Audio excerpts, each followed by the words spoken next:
Hello, everyone, and welcome back to the Red Path. My name is Dara, and I'm joined today with the wonderful Aiden from the Disgustingly Resilient podcast. Aiden, how are you doing, my friend? I'm good, thank you very much. Thank you for welcoming me into the realm of corn and blood, and it's a bit different to what I'm used to, but It's a little bit different, yeah. The fluids tend to change a little bit across the it's factions, just a but color. It doesn't really yeah, matter. exactly. For anyone who doesn't know you, dude, why don't you tell everyone what it is that you do? So I am what you would consider the rot path, I guess you could say. So as Darius basically specializes in world eaters and sort of like your channels based around that legion, I'm the same but for the Death Guard basically. So I have a channel fully dedicated to Death Guard competitive play, and basically wanted to reach out to Dara and sort of come together, and we're trying to make like a Chaos Pantheon kind of thing because obviously the meta changes and whatnot, and things go up and down, especially as recently you guys maybe got a bit of a worse one than I did. But I tend to find, as I was saying to Dara before, Chaos players generally sort of stick to a super faction. So having like a sort of like collective discussion about chaos in general and the state of chaos in the game could be quite cool. Yeah, definitely, 100%. And we are at the dawn of a new meta, so to speak, after the Yes, balanced status definitely. slate, and results are kind of starting to come in now. Things are shaking out and stuff, and Mm, I think it's an interesting one because I feel like for the bones of a year, maybe even more, like Chaos as a super faction has actually been doing quite well in the meta compared to previous times. Like I remember back in eighth edition was like such a meme of like every Chaos army was bad, you know. But now yeah, it there's wasn't there's great. almost always kind of something to be like, okay, cool, you know, this part of Chaos is doing well right now. So yeah, it's Yeah, if you've got every Chaos Army, you're always going to be top of the meta at least at the moment. you're always Someone's gonna have always been something. up there. Yeah, but I suppose we can kind of focus a little bit on our own beloved factions, and for anyone who hasn't already checked out Disgusting Resilient, you definitely should because they basically are the Deck Guard version of the Red Path, and who doesn't love more super specialized content? So if you want a faction specialist galore, head over there. But yeah, so let's talk about the meta as it stands at the minute. How are you kind of feeling about the game state right now? Do you think we're in a good place? Are you having fun with it? Like you were at a tournament pretty recently, right? Yeah, I was at a 50 odd player GT, not the weekend just gone, the one before. So yeah, 2 weeks ago. But mate, variety is definitely the spice of life at the moment. 100%, yeah. I feel like overall, I think we're in a pretty good spot. Now, there are certain things that obviously it's always going to be an issue. There's always going to be certain things that are maybe bit too much. But I think in general, at least from what I've seen so far, 'cause obviously you might have a different opinion when it comes to like your army and whatnot. But things seem fairly okay on the ground front. Like, don't get me wrong, there's still probably some armies that really could do a bit of a bump. I tell you what, it's kind of funny how many people suddenly love Custodes again. Isn't that weird? It's man, they come out of the woodwork. They're like, they're like an infection. You know, you can never keep them down. And I always find whenever I travel over to the UK for any events, there's such like a nucleus of Custodes players there. You know, I can't go to a UKTC event without playing at least one Custodes player, no matter how bad they are. But when they're good, it's like a sea of gold. You know, they're just Yeah, everywhere. my record was at the start of this edition. I went to Leeds Super Major. I fought 3 out of my 5 games for Custodes. I had that at Leeds, but in ninth edition, and it was yeah, same thing where I was just like, I can't get away from these guys. On the bright side, you get really good at fighting Custodes. That's true. After a while, you tend to specialize, yeah. But they're back in force now, and to be honest, I think actually they're an interesting one for both of us to talk about, right? Because Yes. they actually kind of punch pretty hard into both of our factions, I would say. Because in my opinion, Dead Guard are leaning more so into combat than I would say they previously used to be a lot of the time. And Yeah. obviously, World Leaders lean hard into it, but I feel like in the meta state right now, Custodes are really dominating and shutting down the combat phase. What do you kind of think about them? Yeah, so I think that's one of the interesting talking points because, as you said there, Death Guard are sort of more melee centric at the moment, but we definitely still have shooting options. Whereas, like, I come into this and I'm like, okay, I can see how my faction can sort of deal with stories. I have no idea how you guys deal with it, so I'm hoping you can enlighten me on that one, because Yeah, it's a yeah, tough one.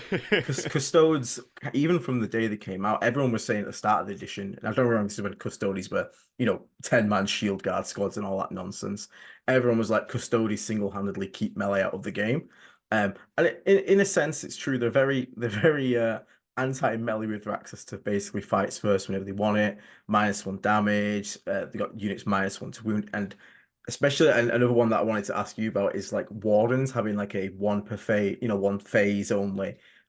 For feel no pain. So if you're an army that's very much, most of your outputs in one phase, that's quite grim. Yeah, So 100%.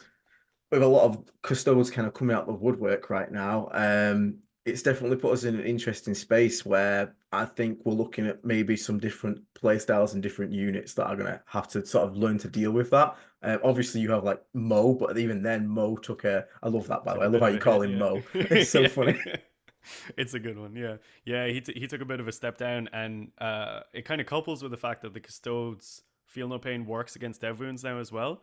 So he actually kind of took a he was such a nice little like, oh, this guy will solve a lot of the Custode problem, to being okay, this guy is really not going to cut it anymore. So it's an interesting one. I feel like in terms of matchups, they're up there as the hardest one for us right now, and because they're so prevalent in the scene, if you're a relatively decent world leader player, I think you're almost guaranteed to play them at a tournament these days, which is really hard because they do actually shut down the melee phase an awful lot. And like getting around all their abilities requires a couple of things. It requires you to be really on your toes as the player attacking them, but you're also almost reliant on them making mistakes, which obviously can happen, but you need to be able to see those mistakes and then capitalize on it.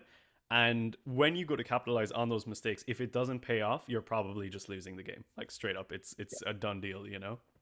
Yeah, totally. I think an interesting one for you is I think be able to capitalize on the mistake. So, for example, in my head, because I've been what was the list called? Was it the 1970 list or The something like that? 1975, yeah, yeah, yeah. 1975, yeah, that was kind of like the staple world eater. Like, if you could put, this is the meta list of world eaters, that's probably was it. Yes, yeah. Um, and like, if you run that into Custodes, like I am sure that you're aware the way you mainly get around fights first is using like chaffy rubbish units to sort of like tag base things, and then you pile into one model. So most of the time you get swung at by one, maybe two models. Yeah, it's a good way of kind of circumnavigating some of their sort of fight first shenanigans and stuff. We used to call it the Rhino Drift, where you would just move a Rhino in like on the long side of it and just like body block a load of custodes with that. So you're getting like 5 or 6 custodes into the Rhino and maybe 1 or 2 into the rest. But that works to a point.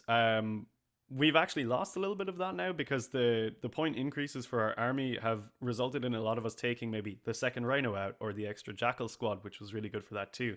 So you have to be really careful about picking your choices, and you almost don't want to fight the custodes on the objectives because that's where they really tend to power up. Yeah, Which is really not that helpful when so much of the game revolves around fighting on the objectives. So, unfortunately. yeah, a savvy custodes player will just be able to set up a board state, which is very hard for the world leader player to engage with.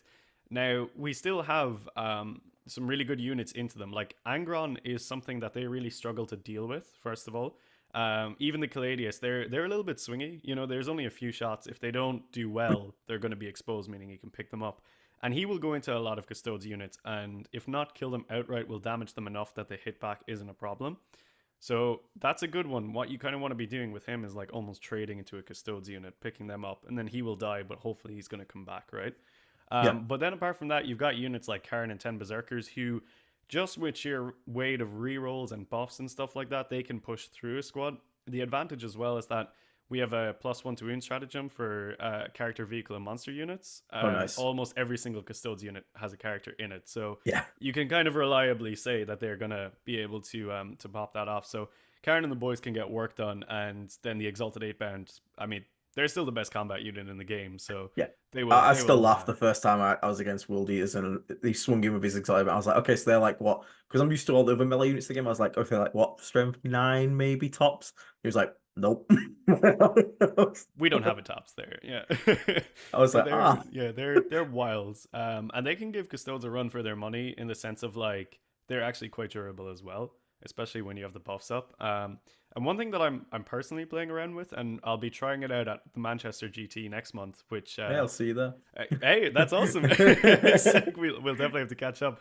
Definitely. But the Demon Prince, the Foot Demon Prince for World Leaders, gives off this aura of an invulnerable save. Oh, that's what a So good Demon Prince looks like, isn't really good, yeah, really, really good. So it? what I'm hyped for is the Custodes match, and my mind is kind of telling me, okay, they're going to be building these death ball castles, you know, that are really hard to break. I'm going to throw the Demon Prince and 15 Exalted 8 bounds as my own castle and say, hey, all of these guys have a 4-up invuln and a 5-up feel no pain all game Oh long. my God, yes. Good And luck you're getting suffering through them. T6 as well, aren't you? Yep, yep. You're And the basically Demon a Prince custode. himself halves damage, so he is actually a really tough one to crack as well. They can put Caladius into him, and it's not going to take him down in one turn for sure. So, yeah, that's a little piece that I'm experimenting with at the minute. Um, it's very, very difficult to use that correctly across all the games that you can play, but I think that might be the secret sauce specifically for the custodes for us. But yeah, that's kind of where my head is at with it right now, I think. No, I think that's actually pretty cool because you think about it, you can literally almost mimic them one for one on defensive profile. Your T6, 4-up invulnerable, because it goes to a 4 if you've already got a 5-up, isn't Exactly. it? Yeah, Yeah. yeah. So that's really good. And then you can use 5-up feel no pain, which kind of like what you have every turn in every phase compared to their 4-up in one.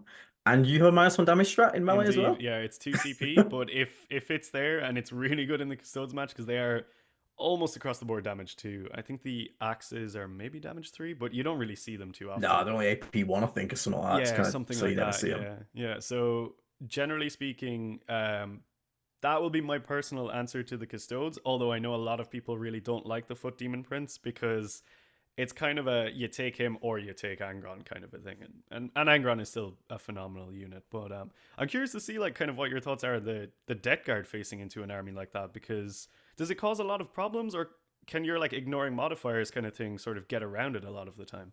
So it kind of goes one way or the other. If you don't build for it and you kind of challenge you build like the generic like 30 plague marine rhinos and brigands, it can be quite tough because a lot of our melee outputs damage 2 but it only hits on 4s and they can -1 to hit it, so you're only hitting on 5s. Really kind of like takes away the punch of a lot of units. Plasma guns damage 1, not great. But if you build for it, it's comically easy the matchup. Because you have anti-infantry 2+ flamers that can take them to their invuln. So you can spray them everywhere. You've got Mortarion to ignore all the -1 to wound, ignore -1 damage. Um, even free Plague Burst crawls, if you get Contagion, -1 save onto the Custodes unit, you can put Boil Blight onto it for a command point and have all 3 Plague Burst crawls, hit on 2s, wound on 3s, rerolling 1s, ignoring cover, everyone putting on their invuln, and everyone being flat 2 damage because they can't reduce That's it. gonna pick up. Yeah, that's really Yeah, good. it does pick up squads, and because if you go the sort of more balanced build, like even for example, funny one I did recently is a custode player with his Blade Champ and Warden squad moved in advanced, went to go and charge one of my units.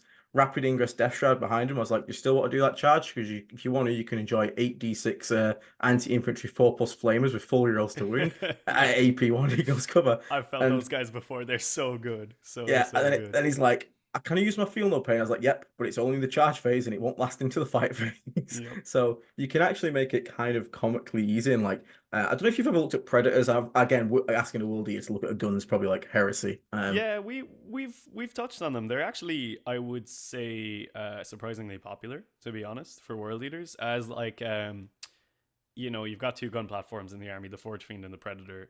So it's one or the other. But like, I mean, in my opinion, the autocannon Predator is really not that bad of a unit at all. It's quite cheap and Yeah, running down the hurt into. It really feels like we're in an infantry meta as well, so its yeah, ability to pump into infantry is quite good. And I know you're saying like the flamers, it's a bit more specialized, but I just feel like there's so much infantry in the yeah. meta You, lists you right get a now. lot of value from it at the moment. Absolutely, yeah, yeah. I mean, you're going to be torching like Dark Eldar, regular Eldar, even some Necron builds because rates are infantry, right? So it gets around Brave's a a lot of the beast, but problems. the Oh, are they crypt tech really? that the Oh, crypt tech that they put with it's infantry, so he gives them the keyword, so it kind of right. punishes them Okay. for taking the Okay. character, Okay. Okay. I see which it. I makes see me it. laugh. I see it. Yeah, that is Um, good. Yeah, it's that's a cool one though. How are you feeling about like we'll say some of the other meta armies? Like obviously at the minute we're looking at Krons. We've got Eldar, Dark Eldar. They're kind of the big ones floating around the place. But I mean, I looked at Meta Monday today and I was like, it's yo, wild, isn't this it? is crazy. And I love it. I'm so here for it. It's so cool.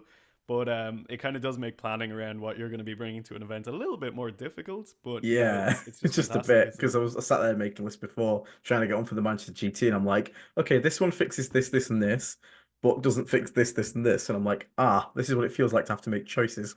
Yeah.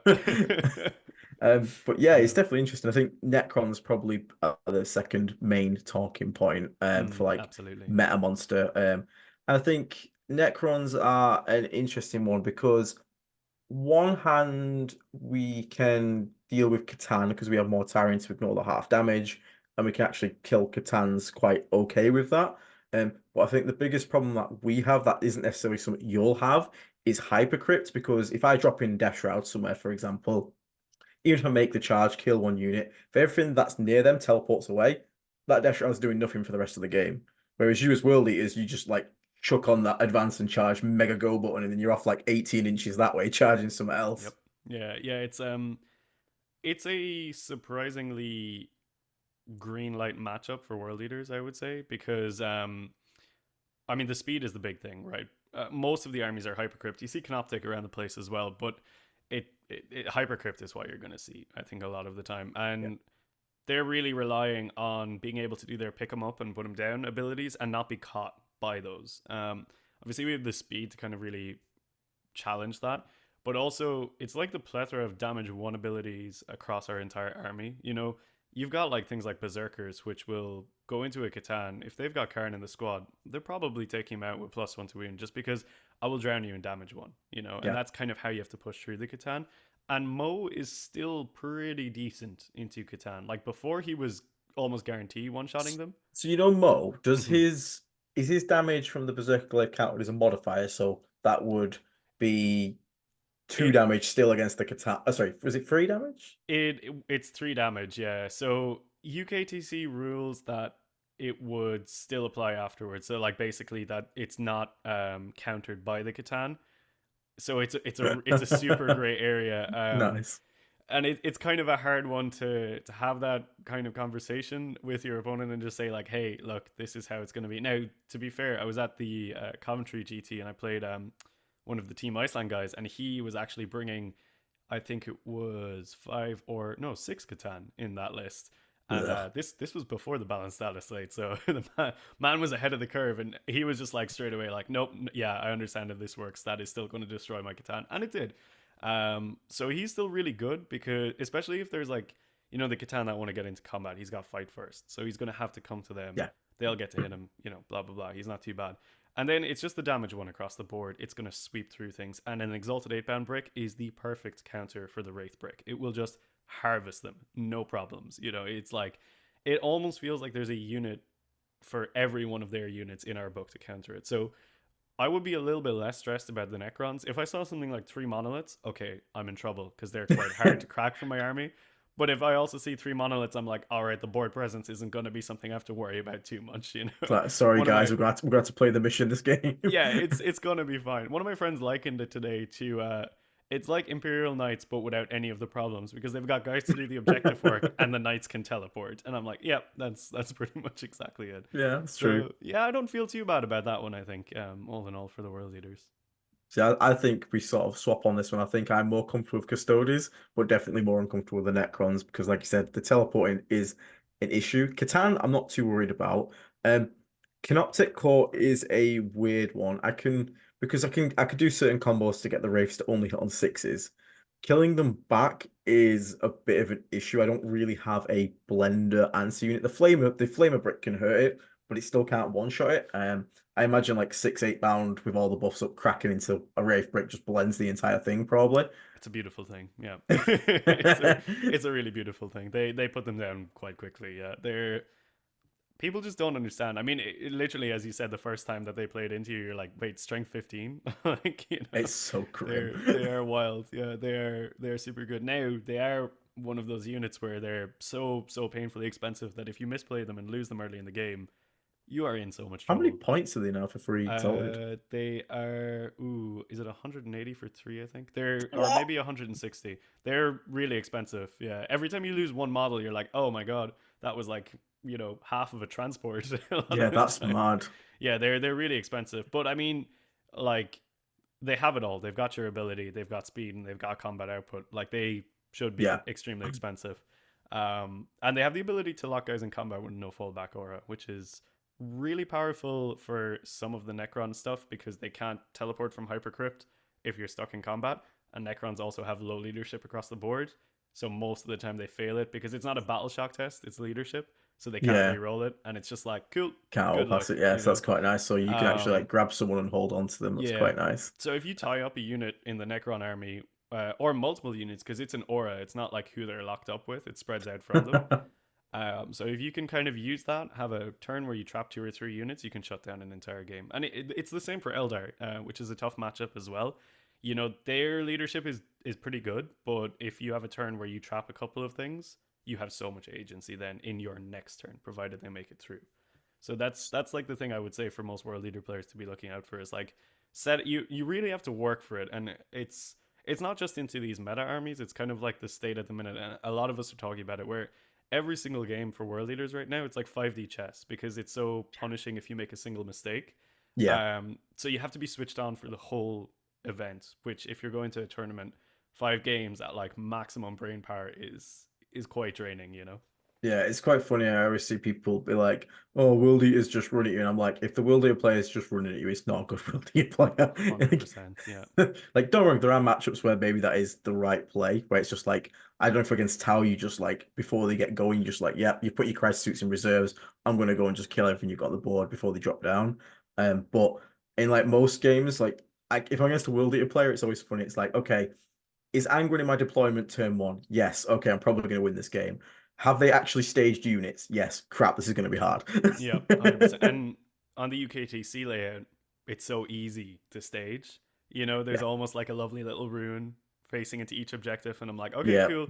I have the speed to get to every single building I want to in the first turn. I'm probably not going to do any damage to you. I might pick up a unit with one of my throwaways with my scout move or whatever. But that will typically be like jackals charging some infiltrators or something. You know, I'm like, okay, cool, whatever. And they're like, they fully, most of the time, fully set up, being like, I'm gonna get hit by this guy's whole army in turn one, and then they're like, there's like 10 half-naked hobos running across the board, being like, okay, what? How am I supposed to play around this? And then I'm like, well, if you want to come out and play in the mid game, which is where literally everyone wants to play, I will just pants into you in the next turn, or I can continuously slowly trade out units until I just have the superior board presence, which was much easier before the slate. It's a little Yeah. bit more difficult now if you put out the wrong thing at the wrong time. It can be quite painful. But yeah, I mean, it's literally like you said. If you have Angron in your deployment zone and most of the rest of the army in turn one, like unless you're a really bad player and you've like screened poorly, I think you're going to be fine. You know. Yeah, I'm just like as a Death Guard player, I'm like, okay, I move five. You've done all the movement for me. Thank you for coming towards me. And well, like one thing Death Guard do is if you're within like 9 inches of Death Guard, you're probably gonna die. Yep. Death Yeah. Guard output can be horrendous at times. So when they run at me, it's like, okay, I'm fine with that because especially all my rhinos are alive. Cool, pop the rhinos, that's fine. I'll just charge back into you next turn. Yep. But the worrying moment is when the like a lot of people I see put like jackals just hold the home, and I'm like if I was them, I'm like, I have cultists and I use cultists as my first trade. Like they go out first, they ain't sitting at home because the thing is like a lot of people like, okay, I'll kill those cultists. And I had a game where a guy like poked a gladiator reaper out just to shoot the cultists, and I'm like, okay, I'm a predator now picks up your gladiator reaper. I'm like, cool, that's a good trade for me. Yep. Um, Yeah. 100%. Yeah. I I see will way too always many have. jackals left at home. Take the Yeah. No, for get the sure, jackals dude. out. It's so correct, and I wish more world leader players would do it because just scouting up a bunch of jackals in the first turn and hitting some trash unit that they've put up to screen you because they'll probably kill it. They're actually weirdly very very good in Yeah, close yeah. combat. They'll probably kill it, which allows you to get up a third buff for the retaliation, which is really good. And then you could just string them across an area and just say, hey, now I've basically move blocked all of your infantry that can't fly over these guys, and also you have to kill these guys, and if you've thrown up the feel no pain, they're on a 5-up feel no pain, so they're Yeah. not They can particularly be easy to kill either. they're not hard to kill, but they're not like okay, I can just shoot some bolt guns from a rhino and pick Exactly. them up. Yeah. And Yeah. having to actually commit something can be real, especially if you leave one alive. They sticky objectives, don't They they? do indeed. So it's Yeah. gonna be so Yeah. it's really annoying, especially because I don't know on some missions in UKTC, especially because they put a lot more six objectives in now. Mm-hmm. Scout moves can actually get you like in stickies, and Yep. I've had it with my cultists have a 6 inch scout as their rule, so it's like one of my favorite things to do is if I get first turn on that is to scout, command phase, sticky's the objective, and then just run away and be like, look, I can hide all game and I'll win on primary. You Yep. have to expose someone to take unsticky those. Yeah. Um, It's a very powerful ability for both of our armies, and like it's one of those things that whenever I'm playing deck guard and I don't see cultists, I'm like, Oh, you're like leaving behind one of the best units in your codex. So for just like getting out there, being annoying, and as you correctly pointed out, putting something out that has to be answered, which then exposes something that you can retaliate to. It's like for me, it's just basics. It's like chess, right? You put out a pawn, they give you a knight, and you take the knight with a castle or something like that. Yeah. It's the simple stuff. But I actually feel like apart from the custodes, which is a tough match for us, Deck Guard is like definitely one of the worst matchups for World Eaters. And at least it feels like it for me, right, going into it. So I would love to know your take on the opposite side of it. Like, how are you really feeling about going into the World Eater matchup? So kind of depends on a couple things. I think that well, one thing I've noticed is the 10-man Plague Marine brick with the fights first obviously is an issue. You obviously have Mo, but I feel like our ability to spam that is a bit easier. Ours is a 50-point character, your guy's 110 now or 100. something. Yes, yeah, Yeah, which is absurd. I mean, don't worry, his damage output's fantastic. Foul Blight Spawn has like a knife, he doesn't really kill you, but yeah. fights first as a rule is very powerful. But I've noticed, especially from playing more with them recently, a lot of players are now catching on ways to get around fight first. As you said, the Rhino Drift or Jackals trading in first, stuff like that. And our Plague Marines went up in points, 2 points for models, so they're now 20 points extra for the squad. And it's kind of if you want to do the standard combo for Death Guard, which is 10 Plague Marines, Rhino, Biology Putrefire, and Foul Blight Spawn, it's like 365 points for a Rhino with Yeah. one squad to get out and do something. And I think the current meta game, especially with stuff like Custodes and lots of mobility, I think bricks of units like that are kind of not doing as great for me because I just don't have the trading tools. Like, okay, cool, I can go put this 10-man Plague Marine unit. And my favorite thing to do with that isn't actually be aggressive, it's to just put it on. Well, like you have like a safe objective, generally, like it's like your Yeah, yeah. natural, I call The it. tall L kind of one. Yeah, yeah, Yeah, yeah. it's to just put them in there and they never swing all game, but they're kind of like unapproachable Mm, because they just sit there with fights first. And the problem is, I'm thinking to myself, okay, that's 300 points. That's kind of just there, and yeah, okay, it doesn't lose the point, and that's great. But at the same time, I have like my plague bus crawls went up, and having multiples of the plague marines has also gone up. Can't do the 4 grenade stratagem anymore, which kind of also unincentivizes me wanting to spam biology fires. Um, so it's kind of making me want to move away from the big 10-man squads, which is really annoying because they're still really good. But it's like, ugh. And if yeah, I move away from that, I think the like if I don't have two of those, the World Eaters matchup probably becomes more difficult. Um, absolutely. Yeah, but at I the would same say so. time, as I've been saying, I think world like yourself with World Eaters now, even with the fights first, like free Exalted 8 bound, probably with fights on death, still probably pick up like 8 Plague Marines. It depends how many of them fight on death because it's not an auto; it's on a 4 up throw. Why is yours on a 4 up? Because it's not a stratagem; it's like one of our blessing abilities. So it would be our Oh, entire army right. for that turn. So There's a it's question. Would you prefer that as a stratagem that automatically goes off? um yes, I think so because as a blessing, which is like you have to consider is generally 50% of your army mechanic, that only working half of the time isn't a Yeah. great feeling. Now, Especially when every other rule in that works all the time. Like sustained hits is always on, lethal is exactly, always yeah, on. it's not like a conditional, right? What I would say is that in specific matchups like orcs, custodes, the mirror match, and what I'm assuming is going to be Dark Elder as well, having that army wide when you're anticipating the enemy's go turn is so powerful, even if it is on a 4 plus, because if you set up a board state correctly where you know they're going to have their go turn and you know what you are presenting to them as like the options for them to take, um, you can lose those assets but still gain something back by at least half of them fighting on death, right? And guys like Khorne automatically fight on death, so that's Nice. another one to put him in there, get him a good trade, and then make sure that whatever he's going to die into, he's going to take it out with him as well. So in that sense, I really like it. If it was a little bit more reactive, like 1 CP, the guys automatically fight on death, I think overall it would be a lot more powerful. But we already have a lot of really good stratagems. We're already really Yeah. command point hungry, and we don't have a way of regenning. So I think it would fight. with a lot of other stratagems that you want to use a lot of the time too. So it's a little bit of an awkward one. That's fair. But I think another thing that sort of impacts the World Eater Death Guard matchup is I want to take Mortarion now.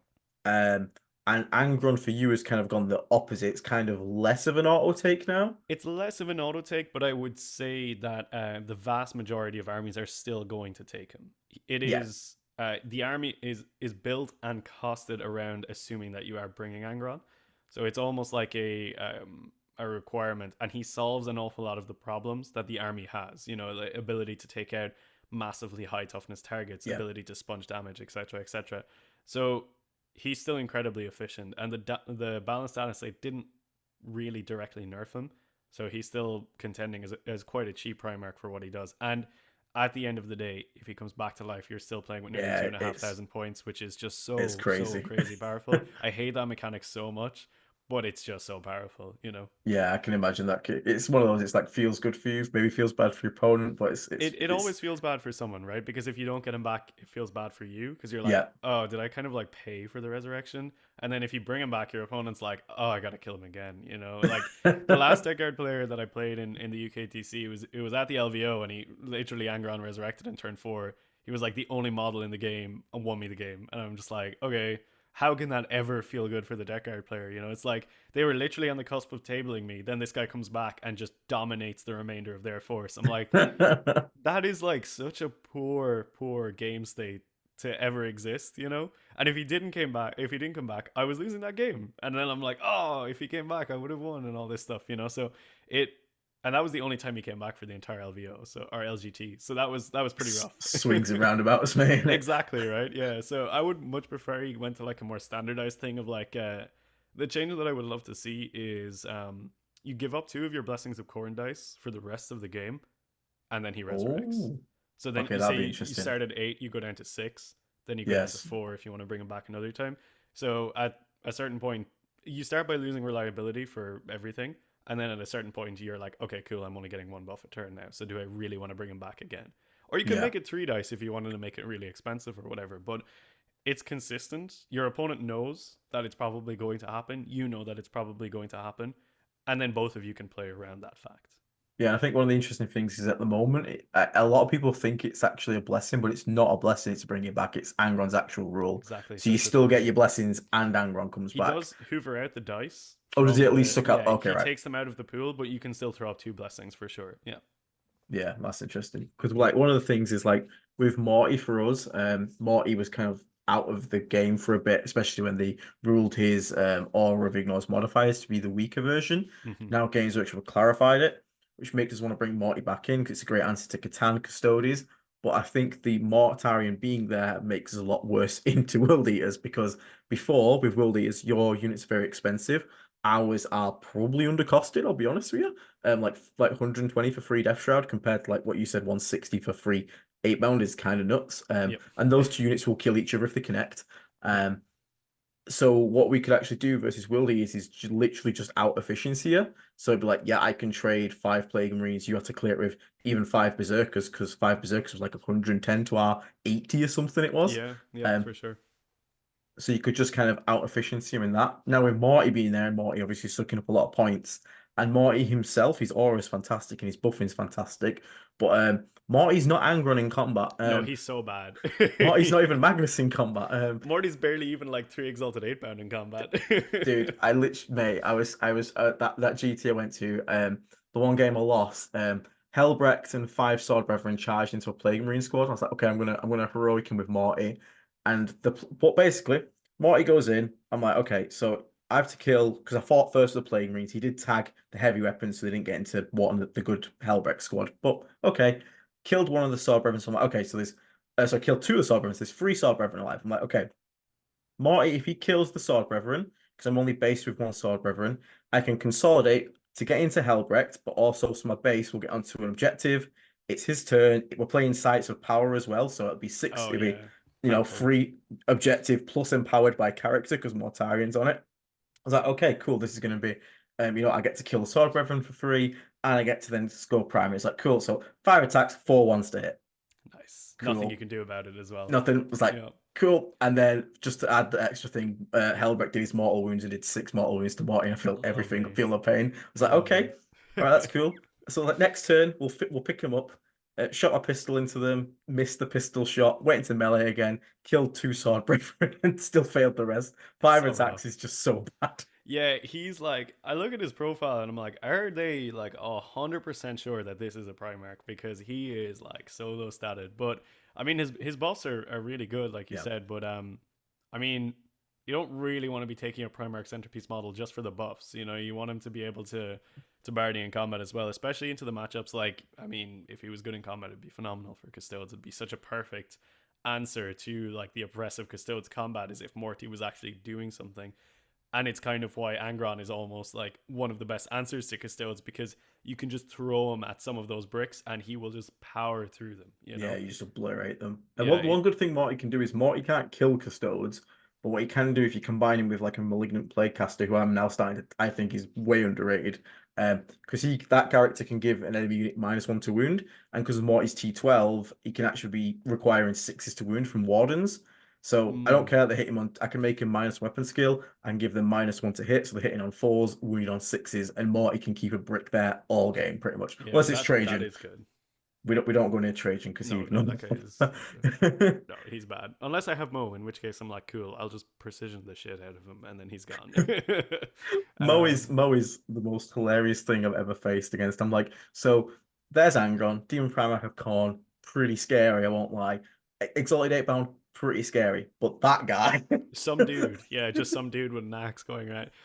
He's never been like, he's always been fun, but he's never been this fun. You know, it's just like, it's so silly. He would just be powering through like literally everything in the game, and just like, oh yeah, 4 6s, 18 mortal wounds, goodbye. You know, but yeah, here we are. He's been reined in a little bit. He's still incredibly good, and I think that was probably the thing that people like pulled hard against after the balance status, like just people being like, oh, I'm dropping Mo straight away. He's still really really good, you know. And in the super like oppressive Custodes matchup, you need him because he's got that fight first, right? yeah, So even if like him and his 10 berserkers like go into a brick of Custodes and cripple them, so that there's only 2 swinging into the berserkers, you've got some of the guys left alive, right? yeah, As opposed to them charging you and just decimating the squad. And you've probably crippled them as well. So it's like you've got a bit of a trade situation as opposed to what was a massacre that you then had to deal with. So now all you're having to do is clean up in the next turn. So there's like so much reasons that he should still be in everyone's list, I think. And he is like, in my opinion, still very much an auto take. yeah. Like fights first is like because original reason I started taking fight first was actually for Chaos Knight matchup because I used to play without Plague Marines because they used to be more expensive, and I would put like cultists on a point, and it was just far too easy for a Chaos Knight to like stand on the point, 8 OC, Havoc launcher picks up 2 cultists, cool, I've lost primary. So having like a brick on that, I was like, okay, we'll use Plague Marines. So we put Plague Marines on it, and they were like, okay, I'll use Knights of Shade, charge through the wall and kill them. So I was like, so now I need fights first. So having Mo is the same reason I still have a single foul bite spawn squad because fights first, just having the tool in your list can just sometimes either just hold your primary all game, and it's like cool, I've just locked in like 25 minimum primary because of his existence. Like I've brought Mo, he can hold that, and it also means like you said there, you have an answer for something other than okay, I put this unit here, and I guess I just die. I guess Yeah. those wardens charge over and kill me. Like you said, at least even if you kill them down to 2, even 3, like it's much easier for someone to go and like just clear the last remnants up rather than being like, okay, cool, I've lost an entire squad and I've still now got to kill an entire squad. Yeah, exactly. I mean, it's just trade efficiency, right? It's like if I'm going to lose this unit or lose pretty much all of this unit, I might as well make it worth my while. And just having this guy in there, it allows you to like set up board states that you just can't otherwise ever play with, right? Because he gives you like a whole toolbox of options when you're playing into other combat armies, like the Dark Elder matchup, for example, which I imagine is going to become pretty prevalent going forward. That becomes so much easier with Mo because they're like paper, right? Yeah. And they want to have like this go turn where they all jump out of their transports and run into you with all the AP and Lance and blah blah blah. And it just doesn't matter if there's 10 berserkers and Mo saying, "Hey, we fight you first." We kill literally everything. They could probably kill 3 Dark Elder units if they were charged by all of them in the same turn. It's crazy, you know? And like Yeah. if I didn't have that tool, I would be terrified of the Dark Elder matchup because I'm like, they're gonna hit me really hard on the go turn, I don't have an answer for that, other than like hoping I pull through and then hit them back. So it's just one of those things where I'm like, this guy has answers to a lot of my problems. Yeah, Why would I leave home without him? It's the same with you with the Fellblight spawn, right? Because like I've played that guy in deck guard and he's such a problem for me, right? If I see a deck guard list with no fights first, I'm like, cool, we're coasting. And I think you yeah, only need one because if you have like it's you either have one or you have three because having two is like yeah. You'll just completely charge both. pointless. Yeah, Yeah, and just it's I'll it's charge just both. I'll you're eat it. alternating, right? So you and then if you get three, you're like, okay, how hard am I leaning into fights first? How dependent is the meta on Then melee, you come right? across tower and you're like, cool, 150 points of useless. Exactly, yeah. So I think one for a lot of armies is the optimal right now. Obviously, if you're Yeah, custodes and you have the capacity to just switch it on, sure. What a wonderful yeah. world they live in. Reactive fights first is obviously the best fights Yeah, first in the world, but yeah. we can't all be custodes. Yeah, listen, we can aspire. How are you feeling about the elf matchups, right? Because I kind of weirdly think with the way Eldar is going, it's almost skewing in the same direction as Dark Eldar, where I'm like, oh, there's just so many squads running around here. Like, how's Deckard feeling about it? Because I envisioned that it would be super problematic because of the speed. Can be. It's a bit like the Custodes matchup. It can be really problematic if you've gone like heavy bricks of stuff, so like large bricks, 10 plague and stuff. However, if you've brought three plague burst crawls, it becomes comical. Because elves hate indirect and plague burst crawls that ignore all modifiers, so you can ignore all the penalties to basically indirect. Mm-hmm. Really like picking up elves with like 5 up save, especially Dark Eldar. I went against Venoms, which are like 6 wounds and a 4 up save Yeah, and Playburst toughness. mortars like probably They take them just, apart, right? yeah, Yeah, they just yeah, rip them apart. yeah. And the even funnier bit is against the Dark Eldar matchup. One funny thing I've noticed is they got so used to using Dark Lances, they forgot what charging was. So I had a Raider come down the side after I just popped like 2 of them. And then he got out next to a Plague Burst Crawler, and I was like, okay, I'll just Overwatch them with the Flamers. And then he lost his entire squad on the Overwatch. And I was like, oh, I forgot Overwatch is a thing. I was like, yeah, it's because he hadn't charged in that Yeah, because long. you're just not used to it, right? Yeah, and I imagine like with the amount of flamers that you can throw out from those plague marine bombs as well, like that's super oppressive for Dark Elder, right? Yeah, so like for it, there's a teams list going around at the moment, which is let me have a think. I think it is something like there's 12 anti-infantry 2 plus flamers. And also it's more than that. There's 3 squads that also have 2 in there, of those in each. So that's another 6 on there. So it's 18 of those. And then there's another like something like 8, 16 anti-infantry 4 plus flamers. Um, it's just like flamers. It's literally it's like, oh, you brought infantry, cool. I'm going to go against you with all of these flamers and just shut down everything. Yeah, I Um, mean that would be insane into world eaters as well, in my opinion, right? Like it's just going to be yeah, super the powerful. the saving grace that I think World Eaters have is your ability to turn on like the feel no pain and like having like a decent save, whereas like elves who are like 5 or like it's also good against endless swarm because gaunts just die in Yeah, droves. It's like which is cool, right? You just like yeah. pop out and you're like, all right, flamer time. Yeah, it's like cool. Yeah, It's like you can do whatever you want. You're not going to hurt me, and if you come near me 12 inches, I'll flame the entire squad to death. yeah. And it's like even right now, I'm testing out the playcasters who have like super flamers, so they're like Oh D6 yeah, plus I free played against those shots. guys. They're good. Yeah, I really like them. Yeah. Yeah, yeah, yeah. So I think they're really underrated. So at the moment, I'm actually looking at because biology putrefiers are good, like lethal on 5s, but at the moment, like as you said, I think there's a lot of melee, like sort of like especially on the more dense boards. I've noticed angles and like shooting, like flamers tend to be in range to Overwatch when people want to get angles on you. So having like those flamers with D6 plus 3, strength 6, AP2, potentially AP3 because of our contagion, D3 damage per guy. I'm shoving 2 of them in a round at the moment, just having that thing driving around and firing both of them out the top. Um, God it's bless the firing deck. Rhinos are so It's good. It's amazing. so daft. Yeah. Um, but I think if you haven't got indirect to basically force, because with indirect you can pick up a couple of squads of elves a turn. ITT a guy deployed. He had 3 units of scourges. The Dark Eldar, Dark Yes. Lance, Yeah. heavy Yeah. stuff. Yeah. The winged Um, ones. at the start of the game, I was like, okay, declare reserves. He's like, I'm not going to put anything in reserves. And I was like, are you sure? Bye Pointing to bye the free play score, I scourges. was like, please put them in reserves. He's like, nah, it'll be fine. Spoiler alert, was not fine. Oh, not fine. Yeah, that's wild. Wow, you just have a unit that can like drop in and pick up a plague burst mortar, and you just choose to do the exact opposite with it. It's like okay, I'll take that, I guess. Sure. Yeah. Sure. Wild. Yeah, it's an But interesting one. Yeah, but the problem is if it comes down, especially we've seen a lot of I think you've seen the list that's like free, it's running like you see Falcons or Wave Serpents with like fire dragons in every single one. Yes, yeah, yeah, That can be problematic because that's a yeah, fast vehicle, which a fast unit can get out with lots of melta weaponry that I can't reliably indirect to death. Like yeah. Raiders and stuff, yes, the T8 and a 4 up save, but Wave Serpents and stuff like T10 3 up saves, a lot harder to crack. Yes, yeah, yeah. I remember when we did our balanced out slate like live stream here. I think my exact words were like, "The age of the Falcon and Fire Dragon is upon us," and it's like I'm seeing it now. I was like, "Oh no!" Like it was. I don't know. In my mind, I was like, I could see it in the horizon, like coming down. I was just like, "This is going to be such a massive problem for so many armies." Because, like, I mean, I think my friend Jay put it really well, where it was like they take out things like the Avatar, right? The Yinkarn or whatever, and you've got 350 odd points that you can put into other undercosted MSU units, and then you've got this board state where there's just like tons and tons and tons of units running around.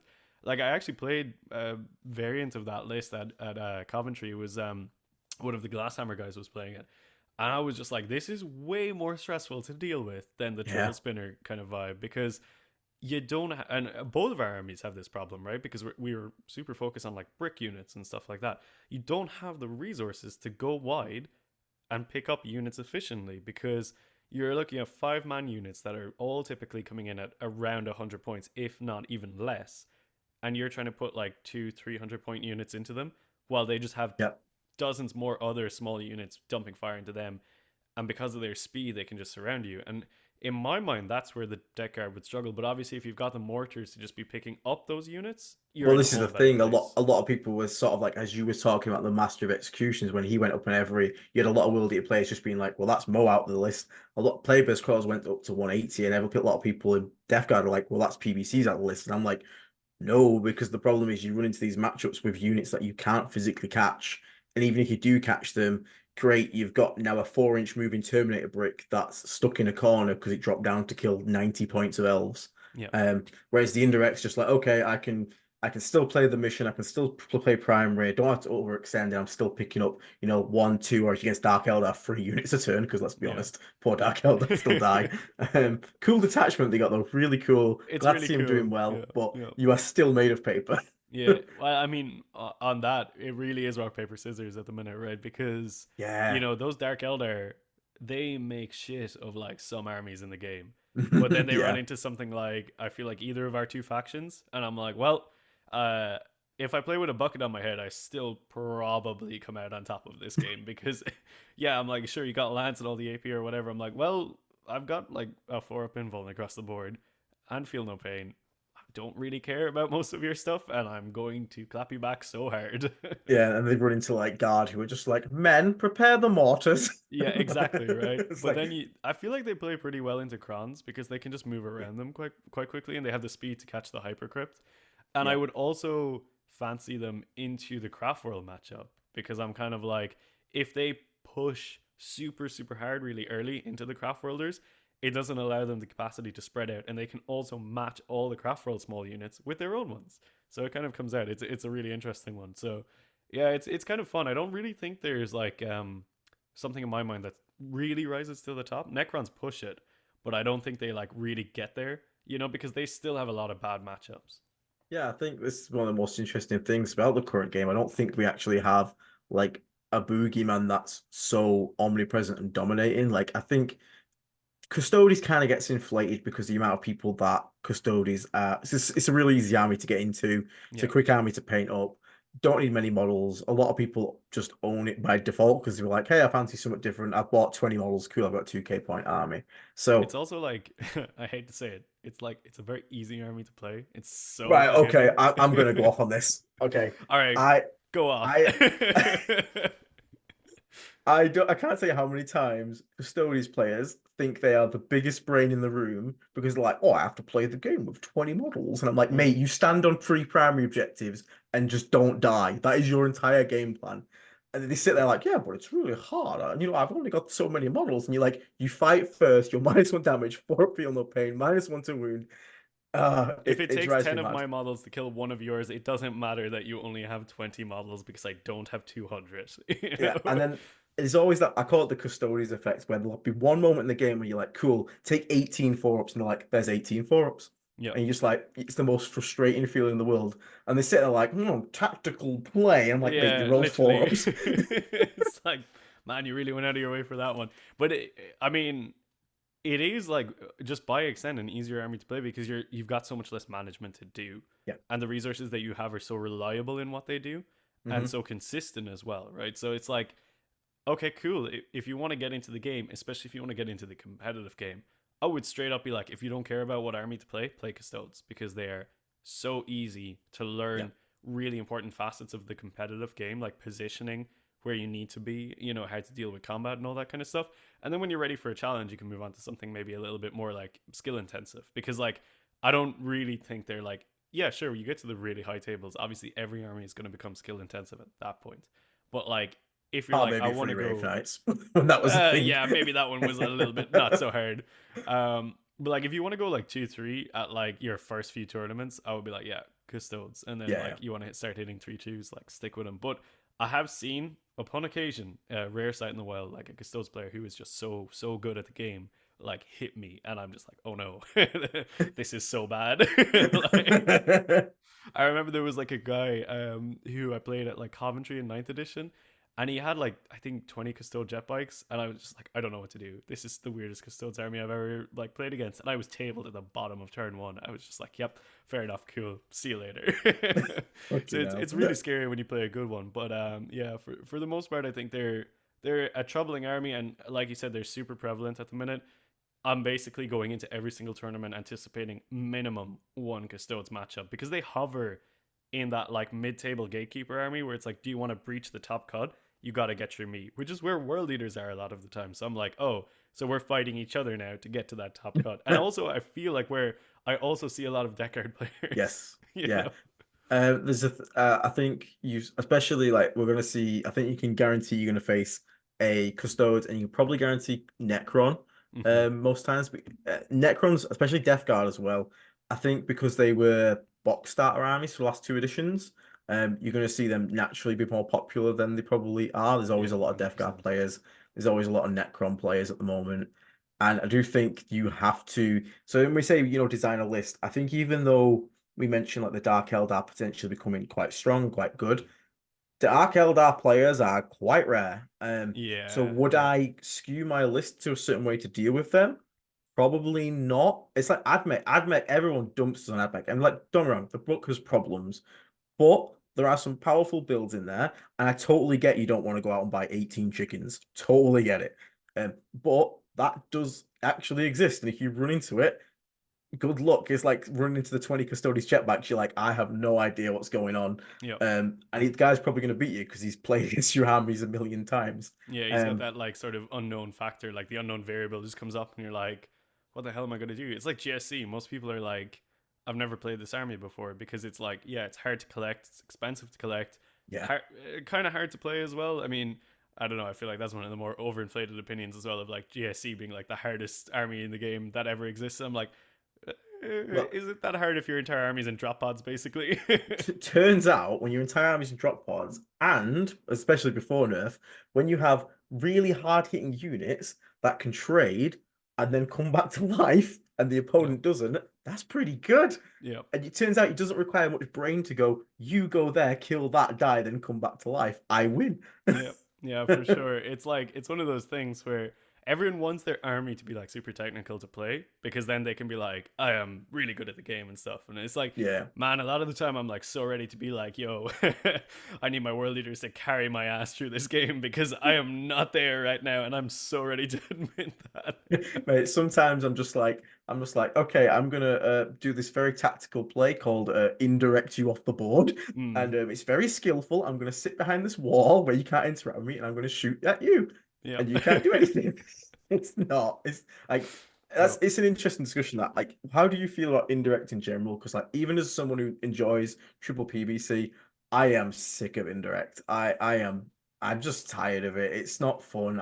You can see the life in my opponent's eyes drain, and I'm just, especially when you get a really good turn of it, and every playbook crawler has rolled nine Just shots, and pops off. Yeah. you're just like, yep, sorry, Yep. sorry. Yeah, it's an interesting one. I had this discussion with a few people in Discord the other day where it's like, so if you boil the game down to like its most basic level, right? It involves like being in certain places and taking things off your opponent, and it's like it's a risk management thing, right? Because 90% of the time, to take something off your opponent, you have to expose something of yours to risk, which then Yes. may also get picked up, right?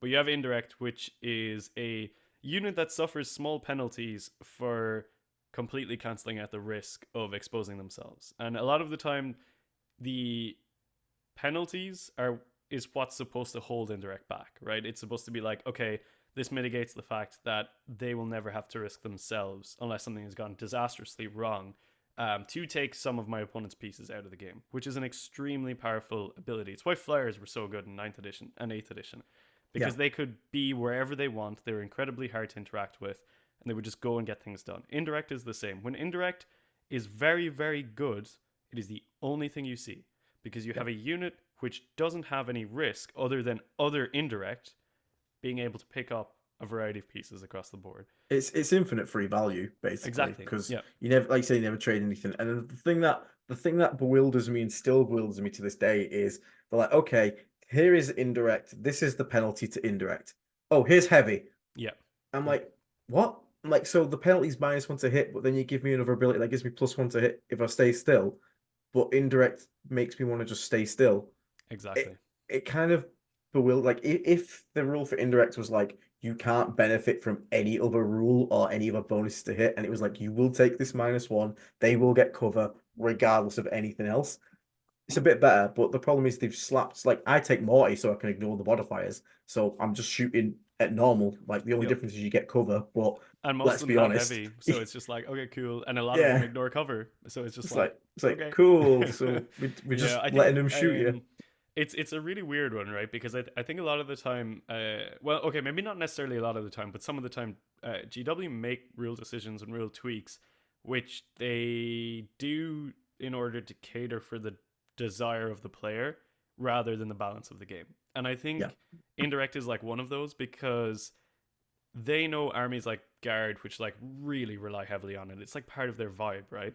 Um, the guard player wants to put their units into something and feel rewarded for doing so by killing things, right? So if indirect functioned like as it should, for want of a better word, it wouldn't be doing that, right? And the guard player is going to be like, oh, it sucks. My army is literally not killing anything. It's like Votan. We hit on fours, but actually we don't. We hit on threes. I'm like, okay, you made them hit on fours to just say they're not as like skillful as a space marine, but then actually the entire army hits on threes because judgment tokens. Yeah. And like when you have a shooting army that hits on fours, a la Admech, the shooting army players hate it because they're like, why am I not accurate? And I'm like, why should you be? You know, like you have the ability to interact with a combat army for the entirety of the game, while they get maybe 1 or 2 turns maximum to interact with you.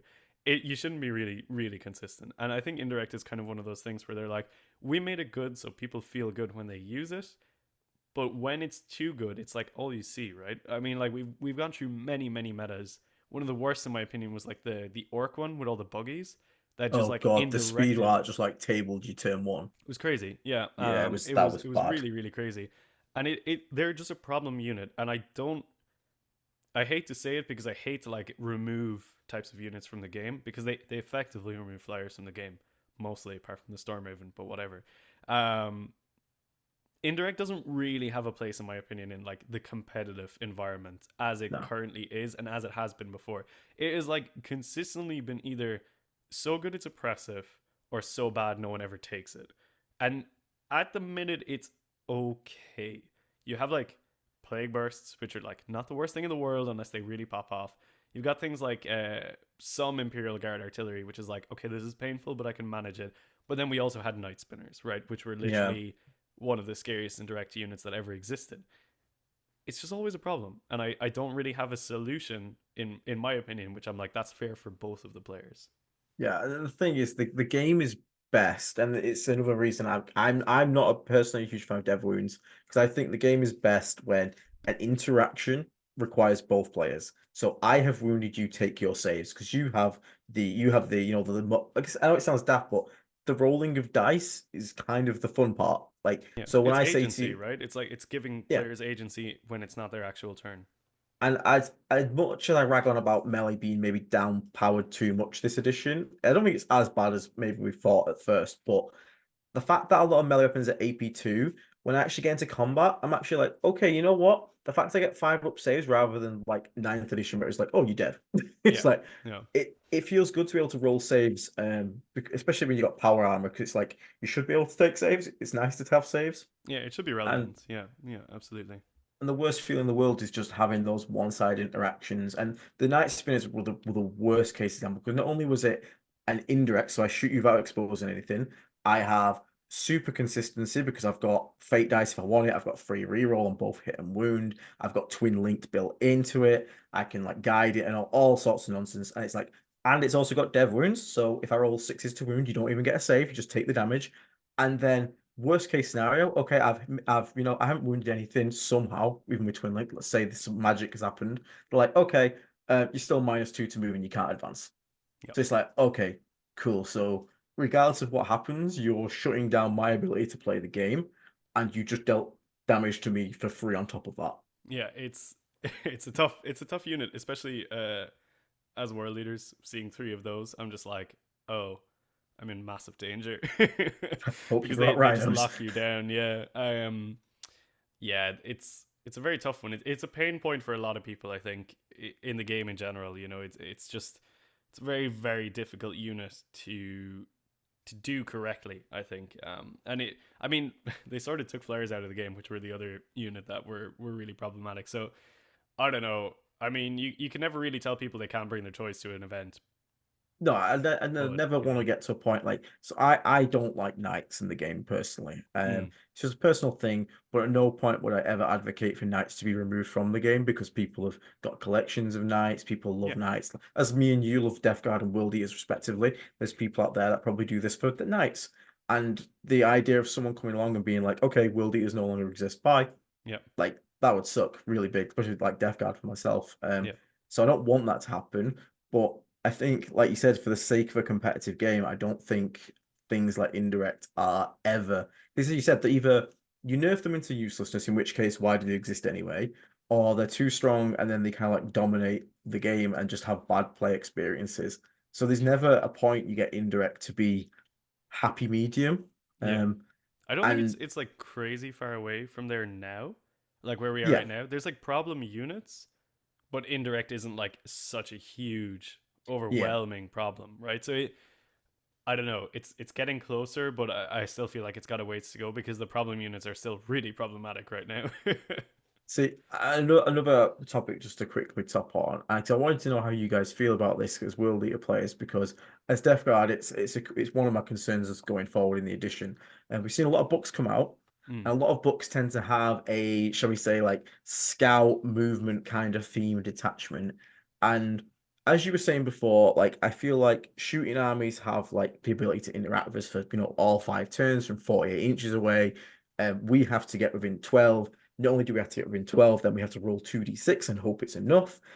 We can't do all the movement shenanigans we used to be able to do. We have to go straight to base to base. There is little things, but it's not like it used to be, shall we yeah, say.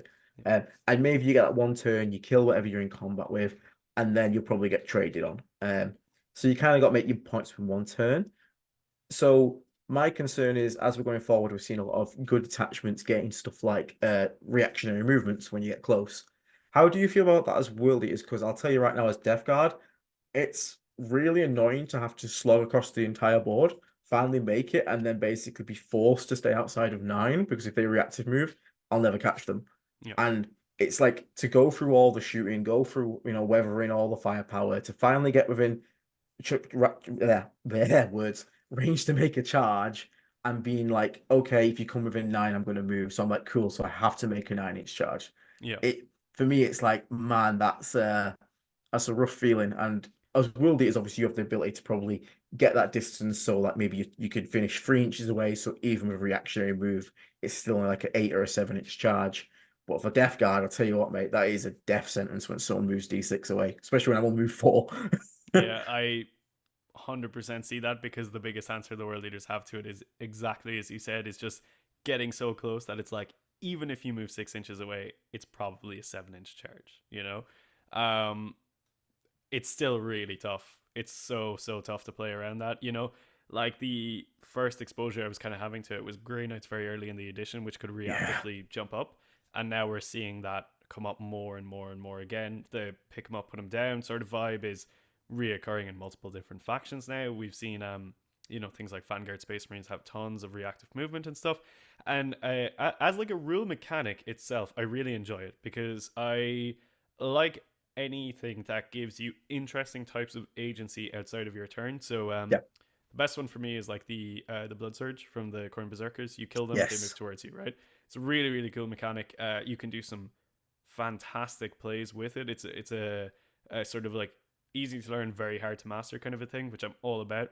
And the reactive movement abilities are a little bit like that, depending on how they're implemented, right? Because they are really powerful abilities, so they have to be costed correctly. They can't be anything that, oh, I can do this for free as a battle tactic or whatever, yeah, anything like that, right? Um, they're hard to get around though, for sure. I mean, if you've got the speed to set up in those situations where it's like, okay, cool, I can be right in front of you, you can run away, blah blah blah. But the way that I normally do it is trying to set up scenarios in which I've always got two targets to charge, which isn't always easy, but it's kind of surprising how often it does come up because yeah, typically the reactive movement is like it's very unlikely they'll be able to do it multiple times in the same phase. So it's kind of like, right, if I set up a position where I'm like, he's probably going to do it here, which means he won't be able to do it over here. And even if he does do it down there, I can still use that unit to charge here. So you kind of have to think about all these like conditional situations while you're setting up your own movement phase, which is again super like intensive for the mental, and it's really hard to do that consistently. And then the yeah, problem is you also have to remember that it is a thing that can happen. And like rules fatigue is like a real thing in 40k as codexes yeah. roll out. It's like it's really easy to remember that you have to do all those moves against Grey Knights when they're the only ones that can do it. But as you're saying, with every successive codex, it's like, okay, I have to remember that this specific variant of Marines can do it, that these variant of Necrons can do it, that blah blah blah blah blah blah blah blah blah, and it goes on and on and on until you're kind of like you get bogged down in it, right? And it becomes really really hard to remember, and then you start making mistakes. It was kind of like when Transhuman started being rolled out in ninth edition. It was like, okay, cool, Marines have it, I know that, and then so many other armies started getting it, and then you make mistakes because you're like, I forgot that they can also do transhuman. Yeah, that caught me out um a few times. yeah, it's tough, it's tough to keep up with it, and unless you're like super super immersed into the competitive scene and you're keeping up with literally everything, which at that point it's a full-time job. Yeah. um it's difficult to do that, so mistakes do happen as the player. And I agree with you, it's like a tough one for melee because it's kind of like you do all the work to get there and then at the last minute it's taken away from you, which is just super super rough because then you've got a unit that's exposed, can now be interacted with in your opponent's turn, and you just have to deal with the fact that they didn't do anything. So yeah, it's definitely a very very challenging ability. That and Overwatch, in my opinion, are the two things which are like really, really got like the chokehold on melee right now. Yeah, definitely. But Overwatch, I can't say much. I abused that a fair whack. Yeah, All the if I flavors had and the stuff, but capacity, I would abuse the crap out of it. But it's just it's a rule that like since its inception, I have like fundamentally never agreed with. I'm like, why is it here? Well, not even necessarily why is it here, but why is it only here for half of the damaging types in the game? Like, why isn't there a combat one? You know? well, the thing is, like to me, this is one thing that confuses me. So you have Overwatch, which is one CP shooty phase. To me, heroic intervention should be like the melee Overwatch. Mm-hmm. I wish it was if a unit moves within six, like it used to be, where you could just like, okay, you finished the move near me. I'm going to try and charge you now in my turn. Because let's be honest, I highly doubt an 8 bound's going to stand there where a guy walks next to him and be like, "Hello." Yeah. Yeah. he's Don't mind probably me. going to Yeah. he's probably going to try and charge him. Yeah. But the thing that annoys me with heroic, one, it's two CP, which is a lot, and especially because if the opponent gets first turn and they run at you, like World Eaters can do, I can't even do it. Like, Exactly. Yeah. 2 CP in in this economy is like crazy, because every army, it's cool. It's like a good problem. Every army has 6 stratagems now, right? You're like, yeah, Mhm. let's go. These are sick. Um, but 2 CP is like, I ain't got it. I can't afford Two this. CP is a lot. Like, and my -1 damage is two CP, and it's like the It's probably like like they're keeping like stratagem that's going to be like every detachment. I'm worried Mm, that's going to be mine, and I've never that would used be that rough. thing Yeah. because I'm just like, mate, it's 2C. I can't afford that. Yeah, I've used it upon occasion where I'm like, this is so desperate it calls for like the heavy ability, and when it comes in, I'm like, you had better work, or so help Oh, me, I am it going feels to so bad when you rage. still die and you're like, cool, wasted Yep, 2 CP. It feels yep, good. yeah, yeah. It's But yeah, but it's it's not tough. just that, it's 2 CP and then you can fail it. Yep. Like, okay, it's 2d6 and it's only 6 you need. But the fact you can spend 2 command points and then roll double one and just be like, guess I'm screwed, and I just spent 2 CP for nothing. I It mean, I had it at the end of ninth edition where leaders had a 6 inch guaranteed heroic intervention for 1 CP on any unit in the game. And that was like some of the most powerful stuff you could. It was really, really strong, don't get me wrong. It was a really powerful ability, and you could set up crazy situations around it. Um, but is it more powerful in the current iteration of Overwatch? No, because Probably not. the thing is, you have free 8 bound on an objective. I have free death shroud on objective, for example. I send 10 cultists to stand on the outskirts of your objective. I take it off you. You send 10 cultists to my death shroud. I overwatch and kill them all. Yep. Ha- Yeah. Why shouldn't you also be allowed to do your melee version of Overwatch? Because I mean, it's way more limiting. Overwatch is 24 inches now. Like heroic six. Now we're on heroics more powerful, but at the same time, like melee lives and dies off those interactions, and it's a lot more televised and able to play around. Like you should be able to defend an objective with a unit, in my opinion. I would love to see heroic be able to use on some that finishes a move in six because Yeah. there's still ways around it. Because people have got double moves which don't trigger it, they can disembark onto an objective, which again you won't be able to charge. It's a setup, not a move. There is still different ways around it, but I think it'd be really cool to give melee players that extra bit of like, okay, I can defend this without the need of guns. Yeah. No, for sure. It's like melee always is kind of a tougher facet of the game to play, and I think to like summarize my thoughts on it, is melee is kind of moving in a direction which I don't really like for like the entire game in general, where it's starting to become like a, for one of a better word, like a dishonest type of way of having to win now, where it's like I need to really look into ways that I can exploit mistakes. I can do like sort of gamey moves with like maneuvering in the charge phase, etc., etc. Setting up like almost like gotcha moments some of the time, especially with like the Berserker Blood Surge is like the key one, where it's like a really powerful melee mechanic, and you got to tell your opponent about it at the start of the game. You got to say, hey, if you shoot my guys, blah blah blah, I'm going to move towards you. And sometimes I see situations where I'm like, my opponent has so clearly forgotten about this ability, and I know they're going to shoot this unit, and I know they're not all going to die and get into that unit, and it's going to be really bad for them. And I'm like, and if I tell them, don't do it, I'm just like, well, I'm just like tossing the game in a sense for myself. And that's what I mean. I don't like that that's the direction that they're kind of. And there's like a lot of melee interactions that work like that now. And it's just like they're moving in that direction. And it's really hard because, like, as a melee player, you're like, I want to do the best that I can and, try and win my games or whatever. But I also don't want my opponent to have a bad time. So Yeah, if I don't tell them, then they're going to be like, oh, dude, like, I totally forgot about that, blah, blah, blah.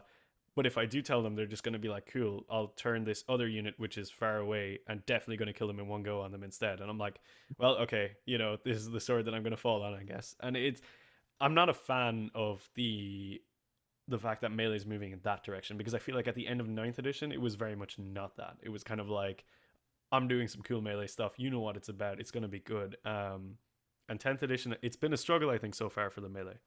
yeah. Because I've had scenarios as well where it's like the opponent's like, okay, well, if you charge me here, you got to base me, so that means that okay. And I was like, okay, right, fair enough.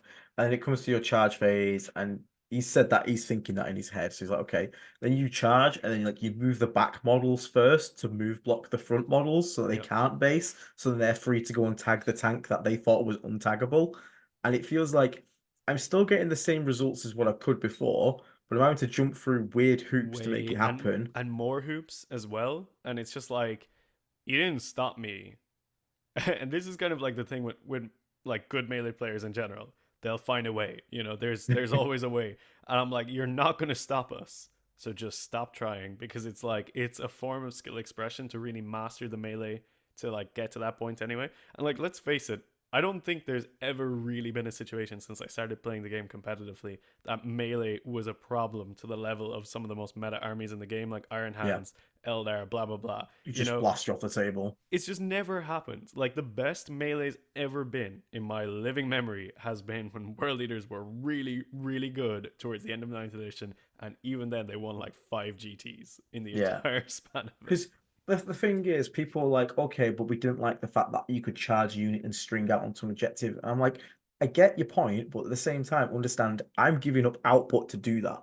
Yeah, Like, yeah, I am willingly stringing out my unit in coherency, having less guys in combat to deal the damage so I can take an objective. And to me, that was, as you said, skill expression. That is how you can tell. Like, I'm not gonna say a noob because that's an insult. I don't mean to be insulting, but someone who's new to the game, shall we say, they go into combat like I've made the charge roll and they just move in. They don't think yeah. about Like, anything else. They're just like, oh, there we go, yeah, which is totally fine. yeah, Nothing wrong with that. yeah, Like you guys enjoy your game. But when it comes to competitive play, you want to be able to have like like there's things you can do in the shooting phase, like where I drop down with 6 Death Shroud. I'm like, okay, I want to shoot this crisis suit with all my flamers.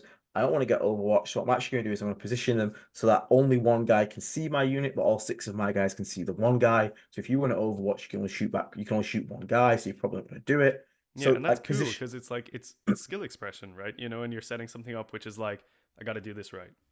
yeah. But in melee, like the amount of times like it feels so bad where like there's no scenario, and I can't believe this is a thing at the moment where you roll box cars and you're like, shit, I got to base him now. Yeah, Like box cars should be like the ultimate yes for melee. It's like got the massive charge, but I've had it where I'm like, okay, I'll move block with the first 4 Death Shroud and round the front of the knight, which means the other 2 can go and stand on that objective and take it. Cool. And I roll a 6, and I'm like, cool, now I've got to fully go around the knight and base him. And now I'm not on the objective. I can't consolidate because I'm too far away from the damn thing. And I've stood in the open and I get killed next turn for nothing. yeah. And I'm like, cool. It's just like, It's not why good, why am I man. being Yeah, punished? I've seen people CP reroll charges to try and get a worse charge. yeah, yeah. Oh That yeah, I've done it. it I've had it a lot it of horror boggles the stories mind. there. Yeah, yeah, it's a tough one. It's a tough one. But yeah, I suppose like kind of wanting to like close it out, not dragging this on for too long. Let's end on a bit of a positive one, I think, and say like Yes. the obviously it's a really interesting meta that we're in right now, and we've got Yes. a little bit of time before the next balance status state. So how are you feeling about like debt guard going forward between now and the next balance status state? Are you like kind of like, yeah, I can be pushing for 5-0s at GTs, 4-1s consistently, blah blah blah? Are you kind of like, we're still in the swamp zone, hitting the 3-2s on the regular? Like where are you with debt guard right now? I think Death Guard are at the position where GT wins are possible. 4-1s are quite you're quite able to get 4-1s, I believe. Super Mage is probably still out of there. Only because the Necron matchup can be quite rough. As well as the Eldar matchup. Custodians, I'm not really too fussed about. If I go to a GT and there's 30 Custode players, I'm probably gonna have a pretty good time with it.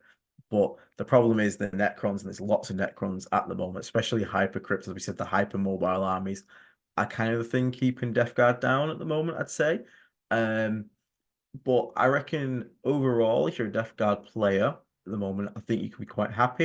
You can go to events with confidence, knowing that your army has the tools and a good points level of units that you can play into most armies and have play. Um, and I also don't think for a lot of people, there's a thing, I don't know if you ever get asked to take Brigands, but if I'm another person Upon asking why I don't, occasion, yeah, yeah, I'm so sick of people being like, why don't you run Brigands? Because I'm like, because I play Death Guard, not Chaos Knights. exactly, Um, yeah, yeah, but I think a lot of people put a ton of weight on Brigands carrying Death Guard. I don't think that was the case anyway. I was managing 4-1s, 5-0s with no Brigands. And I think with Brigands going up in points, Morty coming back into the fold maybe a bit more, Brigands are even less of a requirement now. So I think as Death Guard in general, we're looking pretty happy. But what about yourself and Willis? Because I think generally you probably came out of the data slate worst, but I yeah. don't think it's as bad as some people feared. Definitely correct. Yeah, it's pretty interesting because I personally think that I will be fine. Me as a player will be fine. Because I played the world leaders like inside out for far too long. It's that Um, 120 Jackal list, isn't it? It's coming out. I wish if they had nerfed the prince, it would be. That was the most like preemptive nerf that nobody saw coming. But yeah, Just for you, just for that guy on Red literally, I Path. was like, I'm the only person running the footprints in a competitive sense, and I have never brought it to a tournament. How have I been found out? um, yeah, There's a mole in your Discord. I know, right? Yeah, I know. I think it's we're at a point now where for the world leaders in a competitive sense, if you bring them to a tournament and you make a mistake at any point in any of your games, you will be punished quite severely for it. Regardless of what that mistake is, it generates a mispositioning or a bad trade. Um, which is very, very difficult if you're not a veteran player of the faction. Yeah, And this isn't me being like, oh, you're losing because you're bad. It's like you're losing because your army is extremely unforgiving.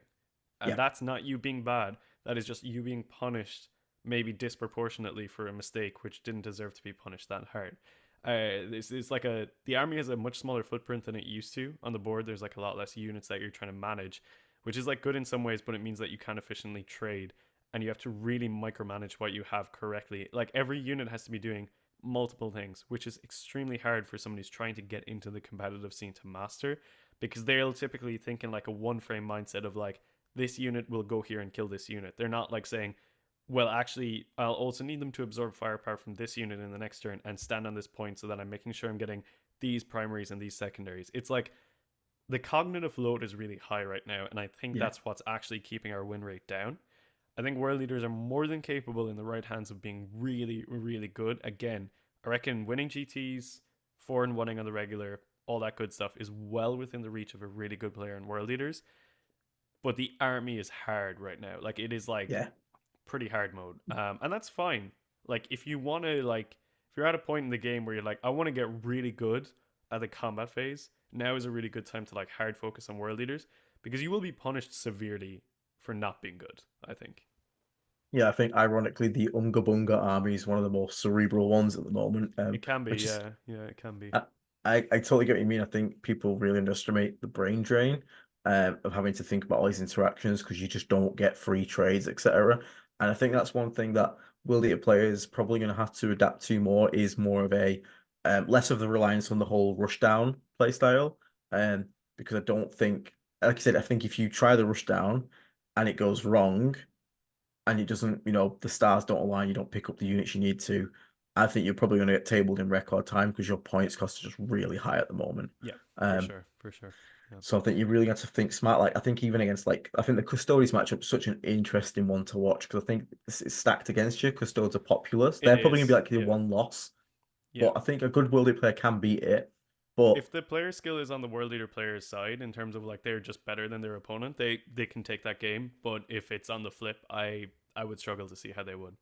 yeah, I think the one thing that you have to really look for, as you said before, it's more down to the Custodes' mistake. So let's say the Custodes has okay, he's took the points in the midfield, but he's not screened out, and you can actually scoot past his entire army of a unit, get onto his home field, kill the Sisters of Silence, and take his home. And then maybe you're on Scorched Earth and you can burn that and hold it. So then he's got to send a unit back, and when he sends a unit back to deal with that, you can jump on another one. But again, that's such a next level brain play of trying to think ahead of the game, whereas the Yeah. custodian player just has to like sit on points with fights first. I think you almost Um, have to like out intimidate the Custodes player. You have to like do things that make them be like, "Oh God, I have to rethink my whole game plan," and then that's how you like get in their head a little bit. Um, but it's definitely like probably the hardest stat check that we have in terms of like your average tournament, and yeah, I I think think it's that's like a little probably bit harder than deck guard, but not by too much, I would say. Yeah, I think that's probably going to be the one thing that sort of like keeps you at the 4-1 or GT level win. Because, like you said before, the popularity of the army, you're going to run into it. Mm, And I think you're going to have to play. And the biggest concern is if you play the game of your life, which is possible, and you beat the Custodes player, the people really don't respect how much brain drain actually costs you in the later rounds. The amount of effort you want to put in to win those games by round five, your brain can be an absolute mash, whereas someone else might have just coasted like the first three games and only had to play one hard one. yeah, Um, so I think, to be honest, I think if a World Eater player goes 4-1 at the moment, you can count yourself as a 5-0 because I think that's really mega impressive. yeah, Not because the army's bad, but again because you are probably it's actually an army probably more unforgiving than you guys at the moment. And I'm willing to say this as a Death Um, Guard player. that's Because an interesting one. Grey Grey Knights Knights are pretty unforgiving. they're Yeah, I pretty think unforgiving, so. but they do have the tools to get out of situations where I feel like World Eaters, you can if you make yourself in a wrong situation, you can't miss the Deimos out there, you're just dead. Yeah, no, for sure. Like it's you can't. Yeah, you can't just like. All right, see you later. Um, it's a tough one. I don't want to say I'm biased, but I'm like I don't really know if there's one that's harder. I think like certain builds in Blood Angels can be pretty unforgiving too. Just because But, but they kind of want to play the same game, but they're a little bit slower, which is pretty funny. yeah, But but the saying that well, they do have access to probably better mission play with stuff like scout squads and stuff. yeah, So yeah, their ability to just rely on like playing the missions probably stronger than yours, whereas you have the more fat speed and stuff. So yeah, I think they have like the uppy downy tricks, which you guys don't. Um, I think it's definitely interesting to be world eaters, and I think right now if you wanted to like put yourself through like the actual ringer and you want to you want to take the hardest that you can, because the thing is I always say this: you learn way more from losses than you do from wins. 100%, 100%. And I think you gotta look at it in like not like just for the sake of doing it, but like if you look at it this in a positive way and say like this is 3 to 6 months where I can get really good with this army because I'm gonna learn a lot. Because every time I do something wrong, I'm gonna know about it. You know, like the games I've played since the balanced data slate, I've been playing against like my really good like practice partners or whatever, and I've lost every single one. But I'm playing so much better than like the pre-balanced data slate where I was like regularly 4-1ing and stuff, and I was just like, okay, cool. This is like the brain is on like autopilot mode, you know? Like we Yeah. literally had a joke before that like world leaders were the thinking man's army because they just weren't. And now I'm like, maybe they are the thinking man's army, you know? Actually, Thousand Suns is maybe one that's maybe a little bit more unforgiving that comes to mind because they are really hard to play as well. Yeah. But yeah, I think like put a good spin on it. If you're like, I want to play world leaders right now, it's going to be tough, but you're going to get really good at the combat phase if you stick with it, I think. If it makes the Willy players feel better, when 10th launched and Death Guard were like a 30% win rate, I stuck with the army. I didn't go anywhere playing pure Death Guard, didn't ally anything in. Um, and I got to a point where when I went to that GTM faced three custodial players who were all like a 60% win rate. I beat all of them because I had been sweating my ass off to get every single win. That, like you said, the brain was just like, wow, Yep, yep. galaxy mode. And when you actually get when the buffs come around and the strength returns to your army, and you've still got those skills of it, you become an actual like little menace for a bit because you're like, Really good player, yeah. I was doing this before we got good. Literally, it's the best time to actually when your army is in a state like this, like when it was that for the deck guard, when it's this for the world leaders, it's the best time to get better at the game because you have to if you want to keep going with your record, you have to get better. And I always say to people, if you genuinely aren't enjoying it right now, 100% go play something else. Nothing wrong with that. But Absolutely. for those of you that want to stick with the army through thick and thin, like myself do, like Dara does, it can be a really rewarding experience because you can go to also there's no pressure on you as well. People who like, okay, if you go and play Eldar at the prime, you went 3-2 with Eldar at the prime. Everyone's like, it's not that's all you got. Yeah. But but you play at your worst, you go 3-2, and you know that meme where the guy's like in third place and he's With the celebrating like champagne his bottle, yeah. yeah, 100%. That's how it feels, and it's really cool. And Absolutely, yeah. especially when you're in a faction with like world eaters, a lot of I imagine Khorne worshippers are much very dedicated, like Nurgle worshippers. It's crazy. Yeah. Communities are awesome, and Yeah, like people will really cheer each other on. And absolutely. when you get a person who makes the 5-0 breakthrough world eaters, when everyone's saying they're terrible, oh mate, everyone Good cheers. time. Yeah, it's really nice. The community keeps it going for sure. But yeah, I think that's like actually a pretty wholesome one to leave it off on. It's been awesome having you on, dude. For one more time before the people sign off, where can we find you if we want to see more of your content? Yeah, so if you're interested in sort of learning more of the followers in Nurgle, I'm the words again, the disgustingly resilient podcast on YouTube and Spotify. Again, it's just like Red Path for Nurgle, and hopefully we can do this again. And maybe if there's an aspiring sorcerer out there who wants to do a Zinch podcast at some point, maybe you can join us on the next one if you want to get that Absolutely, started. yeah, yeah. The dream is Because to have all four, right? yeah, Someday we'll have all four. because Emperor's Children's coming, believe it. But 100%, 100%. Yeah, it's been a yeah, the pleasure, idea is dude. to have it, Yeah. and then we can all sort of catch up every so often and have a chaos pan for you. That'd be sick. I'm here Really for it. cool. It was really fun. It was actually it was a really nice and interesting conversation. I hope you folks have enjoyed it. As always, comment down below, let us know what you thought, and pass on the good vibes. All the links if you want to support us are in the video description. So until the next one, folks, stay healthy, stay safe, and kill main bird. Stay rotten. I'll leave it in.